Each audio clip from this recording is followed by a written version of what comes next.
we remain steadfast in our commitment in delivering local news that matters. Stories that inspire. Enriching the lives of Filipinos in the Philippines and across the globe. This is your GMA Regional TV. Buong puso para sa Pilipino. Ini ang GMA Regional TV Early Edition. Madamo nga mga deboto, ginalauman nga magaupod sa dinagyang fluvial kag foot procession subong nga hapon. Pila ka mga unconsolidated nga POJ sa Bacolod City, hingagawon nga maproseso sa ginhatag nga extension tubtob sa April 30. Ang latest single sa kapuso singer nga si Vilmark, hibalon ta sa Bistalk. Hi there mga puso, good morning, good morning, good morning! Today is Friday and today is the best day of your life. You're watching GMA Regional TV Early Edition. Hi Zen! Good morning, Adrian, mga kapuso. Adlaw kita sang Biyernes, January 26, 2024. Hibaluon ta ng mga nagapunguna nga mga balita sa Western Visayas. Ako si Zen Kilantang Sasa, live diri sa GMA Iloilo Station. Dagyang natasen. Ako naman si Eden Priatos, live na live, gikan diri sa GMA Bacolod Station. This Friday, dala sa gyapon namo na mga dalag ko nga mga balita at impormasyon nga dapat ninyo mahibaluan bawod local news matter. Tutok na, kayari ng pinakaulihing nga mga balita sa bilog nga Western Visayas.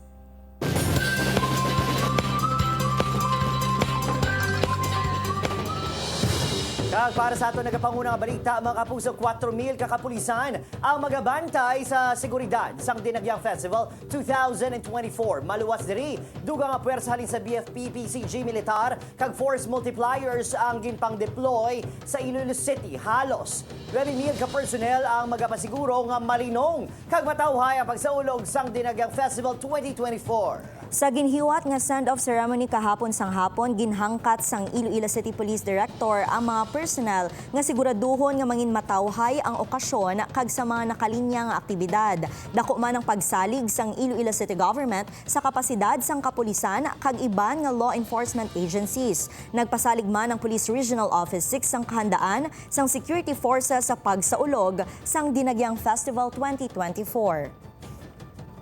And that every individual's experience of Dinagyang will not only be the merriest but the safest celebration. Let us do our job sincerely. Be aware of the relative rules applicable during this 3-day event. And now for Dinagyang 2024, we are counting on you again. We look forward to the same level of dedication and hard work from you in securing our city, our people, and our visitors. Handa naman ang Cofradia del Santo Niño de Cebu Iloilo City Chapter sa fluvial procession kag foot parade karon sa hapon. Ang replika sang imahen ni Senyor Santo Niño de Cebu nga ginhimo sang 1968 ang paggagamiton sa kahiwatan. Magasugod ang pagsakay sa mga baroto halin alas 12 sa udto, tubtob alauna imedya sa Parola Wharf. Pagkatapos sang fluvial procession, hiwaton ang foot procession. Mag-aagi ini sa Mulyeluni, Esnart, J.M. Basa, Zamora, Calanza Streets, tubtob sa San Jose Parish Placer. 50% lang sang kapasidad sang fiber boat ang pahanugutan nga makasakay. Ang mga nagaedad 18 tubtob 55 anyos lang ang pahanugutan nga makasakay. Ginadumilian ang senior citizens nagabusong kag PWD agud indi na mabudlayan sa pagpasaka sa ila. Wala man na pahanugutan nga magadala sang backpack. Mahimo magkadto sa San Jose Parish Placer sa pagkuha sang ticket agud makasakay sa mga bangka. Sa fluvial, kung hindi kita makasakay, hindi lang kita mangakig, no? Kaya limited lang gid ang aton nga fiber boat. Kay ang subong sang Coast Guard, no ticket, no boarding. Amo na sa sir.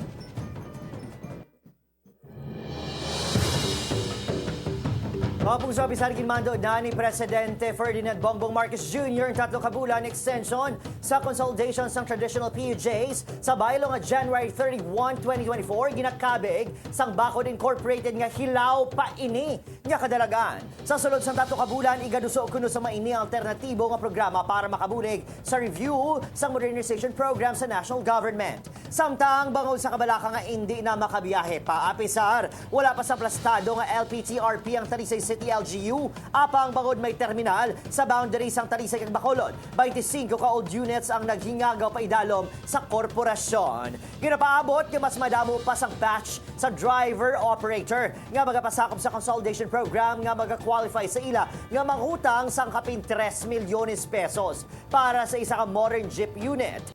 Ang panibagong extension, mga kapusong ginakabig naman sa mga driver kag operator sa probinsya nga indikasyon nga wala natunan sang tulid ang modernization program sa national government. Kag dalayon, hindi na lang ini matigayon. Sa piyang siningin, pahayag naman ni Transportation Secretary Jaime Bautista nga ila iga-rekomendar nga hindi na pagdugangan extension pag-abot sang April 30 nga deadline.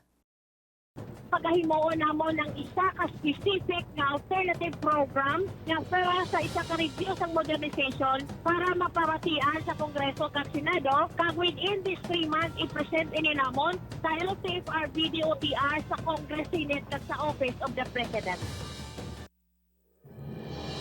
Task Force Hot Meat gin-reactivate sa Iloilo City bangod sa mga monitor nga karne sang baboy nga wala sang meat certificate. Yaring balita nga atong gintutukan.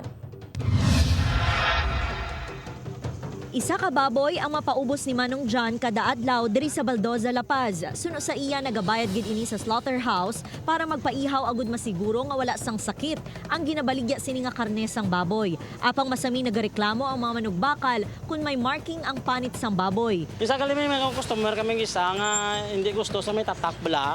Hindi namon tatakalin sa slaughterhouse ninyo. Suno sa Local Economic Enterprise Office, gin-reactivate na sang syudad ang Task Force Hot Meat sa diin gina-inspeksyon ang mga wet market, talipapa, kag pati sa kidid sang dalan nga nagabaligya sang baboy. Pati ang sa talipapa, awa ang mga nagabaligya na check man naton kapaihaw man. Pero gina-check din natin, gina-monitor naton kung magtali man ang baboy nga ginpaihaw nila kagang MIC. Sang damlag lang, 65 kilos ka karne sang hot meat ang nakumpiska sa La Paz Public Market sa ginka nga operasyon upod ang National Meat Inspection Service. Ang nasambit nga vendor o supplier ang ginwarningan sang task force kag NMIS sa tion nga liwat nga madakpan, posible pasakaan na sang kaso. Panugyan sang LEO sa mga manugbakal kinahanglan nga tsikyaron sa maayo ang mga ginabakal nga karne sang baboy kag pangitaan sang meat inspection certificate agud masiguro nga na-inspeksyon ang baboy antes konsumohon. Zen Kinantang Sasa para sa GMA Regional TV Early Edition.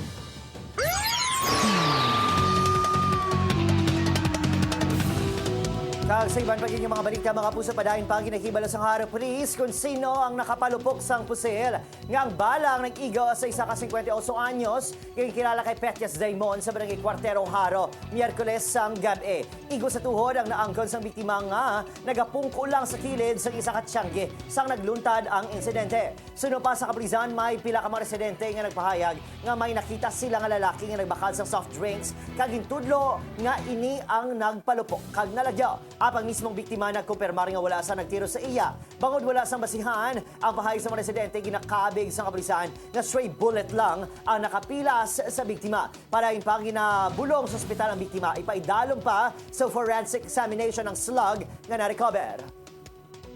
Siya ang target o siya pero dapat sa ulo, sa kagatalikod, sa pagkakapong siya nagarindog ang legs nito nga nag-abot sa aramas.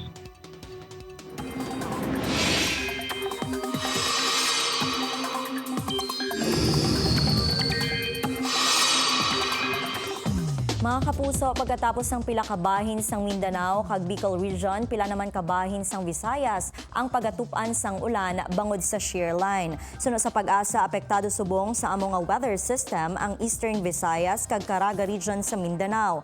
Hangin amihan naman ang nagaluntad sa kabugusan sang Luzon, samtang posible sa gihapon ng mga local thunderstorm sa iban pang bahin sang pungsod. Manginmanami ang panahon sa halos bugos nga Western Visayas base sa rainfall forecast sang Metro Weather. Pero posible sa gihapon ang mahina tudtog kasarangan nga pag-ulan, ilabi na karon sa hapon o kon sa gabi.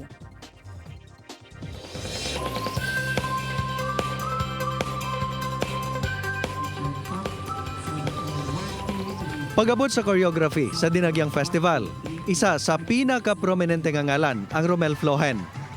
Sa 3 ka dekada nga pagpakita sa iyang abilidad, hindi magdubo sa napulo ka kampyonato ang iya nakuha sa ati-ati competition pa lang.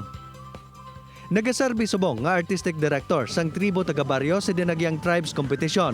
Si Flohen ang kilalahon ta pa. Isa katulog na lang, dinagyang weekend na, pero antes sina mga kapuso makaupod sa bunga aga ang ginakilala nga pinakamadinalagon nga choreographer sa festival, si Mr. Romel Flohen. Hi sir, good morning. Kag-welcome sa GMA Regional TV Early Edition. Hello, good morning. Sir Romel, paano nagsugod ang imo journey bilang choreographer sa Dinagyang Festival? Well, actually, nag-start gid ako as a dance master and assistant choreographer pagtukod gid sang Bola-Bola way back 1992. So, isa ako ka-dance master ni the late Mr. Edwin Duero and of course, the late principal of the Iloilo National High School, Dr. Riza Amagin. Dila kita nagsugod sa career naton to come up with this, what we call choreography. So, dila gid ako nahanas sa Tribo Bola-Bola, nga which is, Bola-Bola is the offshoot of the Daguiao Theater and Dance Company of the Iloilo National High School. I see. Sa 3 ka dekada, sir, mahambalta nga wala ka nagidman sang dapat pamatudaan. Ano ang sikreto sang isa ka Romel Flohen nga daw wala ka nagakaubusan, sir, sang ideya? Well, actually, disiplina lang, no? And disiplina sa lawas, disiplina sa career, disiplina sa tarang nga ginaubra naton. And of course, ang pinaka-importante gid is of course ang devotion sa Señor Santo Niño. And ako as choreographer subong ay wala gid ako nagauntat, learn, no? Amo nambal ko sa mga kabataan nga mga young aspiring choreographers, you do not say nga you know how to construct movement, you know how to appreciate movement.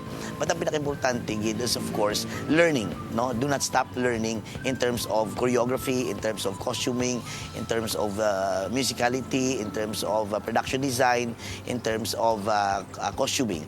So, amo gida ang pinaka-importante sa tanan, disiplina. Never stop learning. Ikaw, subong sir, ang nagauyat sa Tribo Taga Barrio nga partisipante sa Dinagyang Tribes Competition. Ano sir ang maekspektara sang publiko sa inyong performance? Well, nagbalik ako sa basic root of the Dinagyang Festival, which is the storytelling.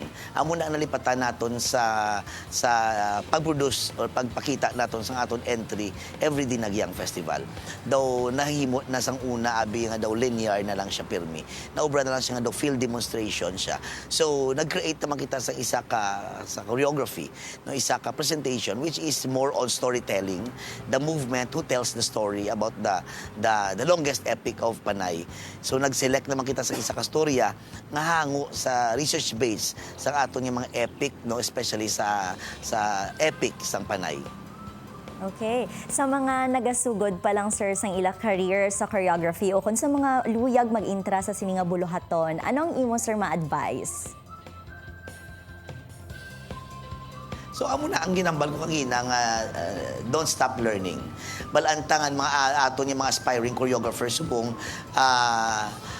daw laban, no, sa ila is naga-focus lang sa kung ano nakita nila, no, especially sa mga previous works, no, na dila lang sila ga-learn, but wala sila kabalo nga mas madamo ka pagiging ma-learn, no, sa experiences, through sa pagbasa sa mga libro, through sa mga travels, through sa mga talks sa imo nga mga friends, no, about the story, about the narrative form, para ma-apply mo sa imo nga production. And of course, ang isa is ang disiplina, no? Being the aspiring choreographers nga gusto man mag-achieve sang natog nato nga kadalagan, disiplina sa lawas gid ang pinaka-importante. Kaya ang disiplina naga-draw na ang tanan-tanan nga mga aspect, no, nga maging madinalago ikaw.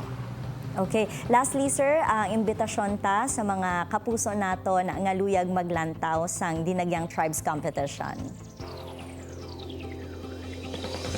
Well, gina-invite nato not only diri sa mga Iloilo or mga Ilonggo, but I know kada mo sa mga bisita sa mga nag-abot because knowing nga nagbalik na kita sa mainstream sa Dinagyang Festival. So gina-imbitaran to gikamo to watch the spectacular presentation of our 8 competing groups. Very competitive ang mga 8 competing groups subong sa Dinagyang 2024 this coming January 28.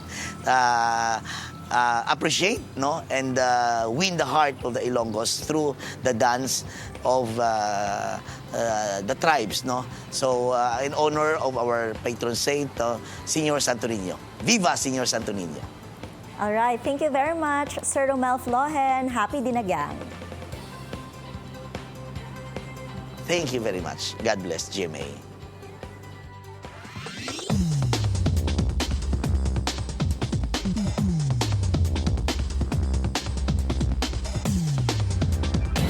Ini ang GMA Regional TV Early Edition.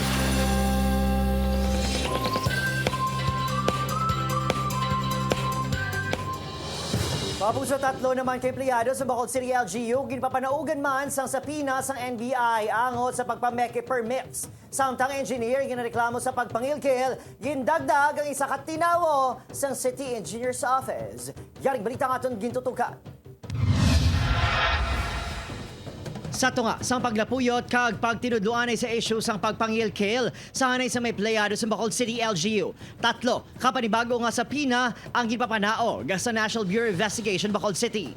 Ang 3 kay playado ang ginapatihan makatugda sa operasyon sang mayor nga suspect sa pagpameke sa business permits kag pagpangilkil sa mga negosyante. Pag-ako sa NBI, hindi madali-dali file ang complaint sa City Prosecutor's Office. Bangod hindi matumod ang insaktong address sa kanay JO nga nangin makaduluda ang partisipasyon sa natabo. Meron tayong requirements na notice. We cannot file case against her or him. Prioridad sa alkalde nga bungkagon ang ginapatihan sindikato sa City Hall nga posible madamo na nga mga negosyanteng na biktima sa malawig nga mga tinuig. Klaro man ang posisyon sini nga gilayon nga kakason sa pwesto kag kasuhan ang regular kag casual employees nga mapamatudan nga nagapangilkil. We want to find out sino niya ang mga fake sa mga business permit because base syndicate na sila. They might be involved in a bigger syndicate of scamming ang atong mga taxpayers.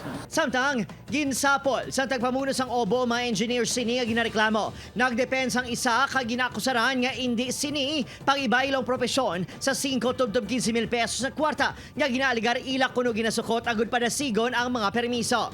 Gintumod man sini nga dapat imbestigaran ang isa ka tinawo sa City Engineer's Office nga responsable sa modus.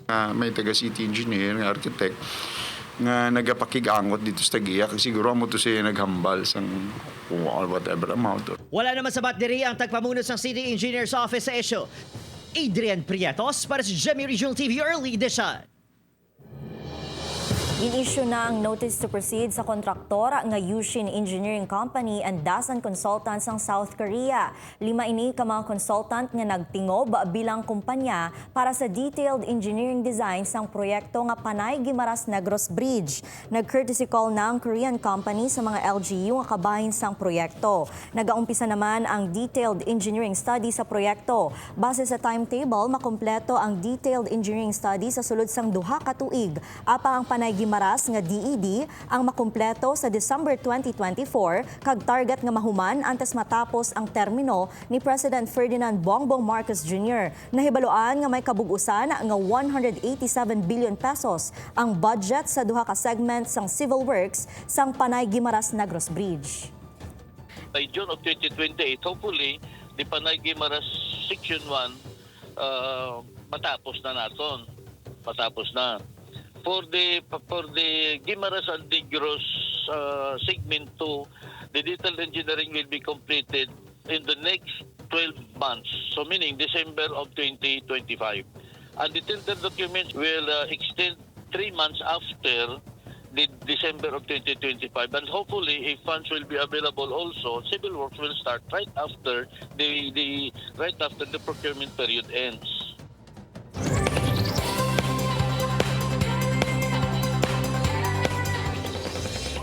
Mga kapuso, makaupod ta sa bunga aga ang isa sa rising artist sa Kapuso Network. May bago siya nga single. Ready na siya sa iya sample, ari na si Vilmark Viray.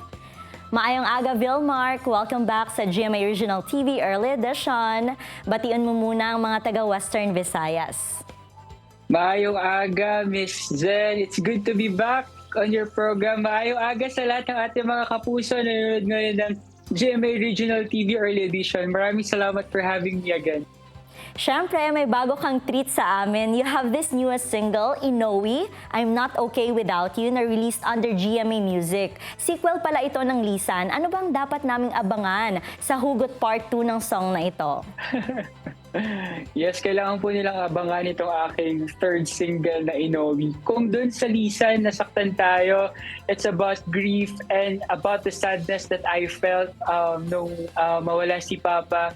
So this time, also a painful song, pero this time medyo moving forward na. It's about being vulnerable and accepting that you're not okay. This is just a reminder na it's okay to be okay. And it's also a phase for us na kailangan nating daanan in order for us to move forward and to move on. Okay, it's time na kantahan mo na kami. Vilmark, go ahead. Okay, sana po magustuhan yung lahat ng aking bagong single na Inoue. So ito po. If this is love, I don't want this feeling anymore. I'm not okay without you. I'm not my own. Picking up the pieces of my heart.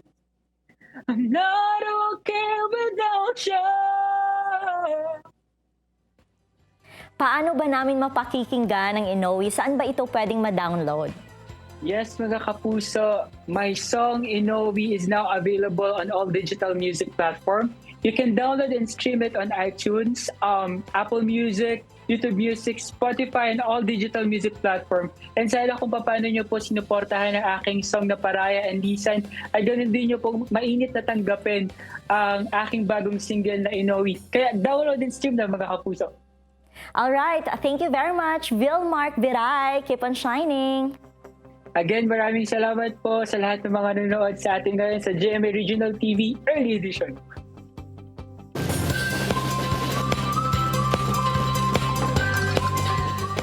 Mga kapuso, mangin mas masadya kag puno sang sorpresa ang Dinagyang Festival Celebration sa City of Love, kaupod ang Kapuso Stars. Buwas, January 27, alas 4 sang hapon sa Robinson's Place, Iloilo, updanta sa Kapuso Fiesta si Love Die Repeat star Jeneline Mercado. Ang co-star sini sa serye nga si Mike Tan, magapakiligman.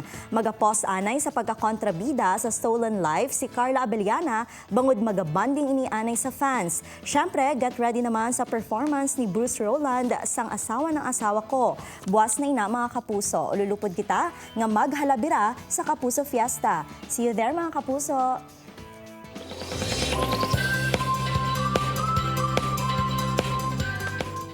Back to back ang kasadyahan, mga kapuso naman namon dala sa Makati City, Negros Occidental. Get ready na sa kasadya nga dala sang inyo paboritong Kapuso Stars, bangod sila ang magabisita sa inyo.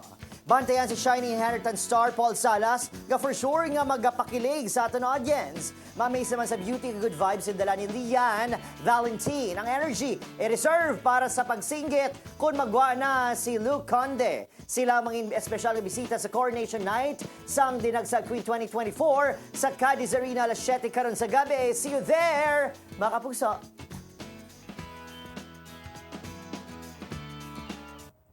Matapos ging kumpirmar sang Negros Occidental Provincial Health Office nga ginbawian sang kabuhi ang isa ka tuig nga bata nga lalaki bangod sa ginasospetsahan nga rabies sa barangay Makagahay sa Banwa sang Moises Padilla, ginpahayag sang PHO nga pag-aimbestigaran upod sa DOH ang natabo.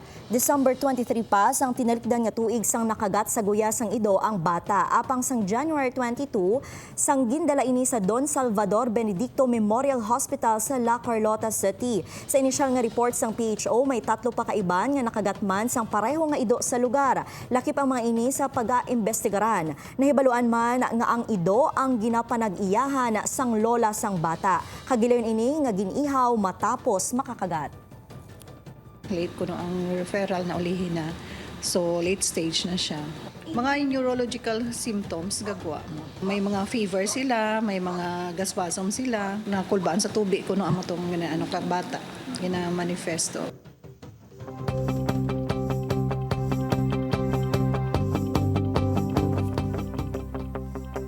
Zen mga kapuso sa tunga sang aton pagkinasadya. Panumdumuntang ang tinutuyo sang Dinagyang Festival amo ang pagpabutyag sang aton pagtuo kay Senyor Santo Niño. Insaktoy na Adrian, kag dapat atinguhaan nga mapabakod ang aton pagtuo para aton malampuasan ang mga pagtilaw sa aton kabuhi. Sunog gani sa American voice actor nga si Dave Willis, choose faith instead of fear and life will become a lot more fun. Mga puso, madaming salamat sa pagtutok diri sa amon sa GMA Regional TV Early Edition. Mahimo niyong malanta ang aton episode sa www.gmaregionaltv.com kag mag-subscribe sa aton official YouTube channel, GMA Regional TV. Ako si Zen Kilantang Sasa. Kag ako naman sa ilang Prietos, bugos sa puwersa para sa mas dakong misyon kag mas masangkad nga pagserbisyo sa pungsod. Halong mga kapuso!